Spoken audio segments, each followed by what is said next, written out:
Hello friends, आज हम पढ़ेंगे लंघन, पाचन और दोषा अवसेचन। किसके अनुसार? आचार्य चरक के अनुसार। ये कहाँ वर्णित है? ये चरक संहिता पाठ फर्स्ट के विमान स्थान के अध्याय नंबर 3, जिसका नाम है जनपद उद्धंशनी विमान अध्याय, उसके श्लोक नंबर 44 में वर्णित है। तो सबसे पहले देखेंगे लंघन क्या होता है, फिर देखेंगे पाचन क्या होता है, फिर देखेंगे दोषा अवसेचन क्या होता है। ठीक है, तो तत् लंघन अल्पबल दोषाणाम लंघनेन यह अग्नि मारुत प्रथया। तो जब दोष अल्प हो, अल्प बल दोष, जब बॉडी में दोष अल्प हो, उनका बल अल्प हो, तो केवल लंघन कराना चाहिए। और क्यों कराना चाहिए? क्योंकि लंघन से अग्नि और मारुत यानी कि वायु की वृद्धि होती है, और वात आतप परित एवं अल्प उदकम अल्पो दोषा प्रशोषम मापद्यते। तो जैसे वात से यानी कि वायु से और आतप यानी कि धूप से, ये आतप है यानी कि धूप से, जैसे अल्प उदक थोड़ा सा जल सूख जाता है, थोड़ा सा तालाब जो होता है उसमें जल होता है, थोड़ा सा वो सूख जाता है, उसी तरह थोड़े दोष लंघन से नष्ट हो जाते हैं, मतलब सूख जाते हैं। अब इसकी हिंदी देख लेते हैं। दोषों का बल जब थोड़ा होता है तब लंघन किया जाता है।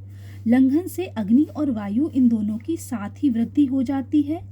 इससे जिस प्रकार वायु और धूप की प्रबलता से थोड़े जल वाले तालाब सूख जाते हैं, उसी प्रकार अल्प दोष अग्नि और वायु के वर्णन से सूख जाते हैं।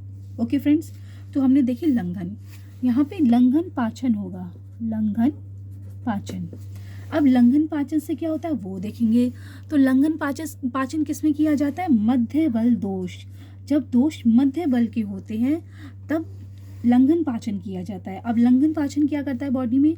लंघन पाचनाभ्याम सूर्य संताप मारुत ताभ्याम पांशु भस्म अवकिरणारिव चा अनति वहत उदकम मध्य बलो दोष प्रशोषम आपद्यते। तो सूर्य संताप और पांशु यानी कि धूल, सूर्य यानी कि सूरज की गर्मी, संताप यानी कि धूप, और पांशु यानी कि धूल से जिस तरह मध्य जो जल होता है तालाब में वो सूख जाता है, उसी तरह लंघन पाचन से मध्य बल दोष सूख जाते हैं। अब इसकी हिंदी पढ़ लेते हैं। दोषों का मध्य बल होता है तो लंघन पाचन किया जाता है। जिस प्रकार सूर्य का ताप, वायु की वृद्धि, इनके साथ साथ धूलि की मध्य स्तर के तालाब में छोड़ देने से उसका जल सूख जाता है, उसी प्रकार लंघन पाचन से मध्य दोष नष्ट हो जाते हैं। तात्पर्य ये है कि लंघन से दोष सूख जाते हैं, जैसे धूप और वायु से जल सूखता है। पाचन दोष का शोषण करता है, जैसे धूल से जल का शोषण होता है। तो लंघन से तो धूप और वायु से जो कर्म होता है वो होता है लंघन से, क्योंकि लंघन से पित्त की और वायु की वृद्धि होती है, तो पित्त को वात से कोरिलेट कर लिया और अग्नि को धूप से कोरिलेट कर लिया, तो उससे जो कर्म होते हैं वो लंघन से होते हैं। और पाचन से क्या होता है? पाचन से दोष का शोषण होता है, जैसे धूल से जल का शोषण होता है। अगर जल है उसमें धूल डाल दें तो वो उसको सुखा देती है, ऐसे ही पाचन से दोष सूख जाते हैं। तो ये होता है लंघन पाचन से। अब दोषावशेषण से क्या होता है? तो बहुदोषाणाम, जब बहुत ज़्यादा दोष हों तो दोषा अवसेचने कारेण हयम मिलते। तो दोष अवसेचन करना चाहिए अगर बहुत ज़्यादा दोष है बॉडी में। इससे क्या होता है? केदार सेतो पल्लवला प्रशेको अस्ति तद्व दोषा अवसेचन। जैसे कि केदार मतलब मोड़ तोड़ जो होता है, नालियाँ होती हैं जो खेत में, जो खेत होता है उसमें नालियाँ होती हैं, उसी से ही अगर खेत में ज़्यादा जल भर जाता है तो उसे निकालना पड़ता है नालियाँ बनाकर, और फसल को थोड़ा हटाकर तब नालियाँ बना के जल निकाला जाता है अगर खेत में जल भर जाता है। उसी प्रकार बॉडी में इकट्ठा हुआ जल वमन विरेचन आस्थापन अनुवासन जो पंचकर्म हैं उनके द्वारा उसको निकाला जाता है, तो उसे दोषावशेषण कहते हैं, दोषों का बाहर निकालना।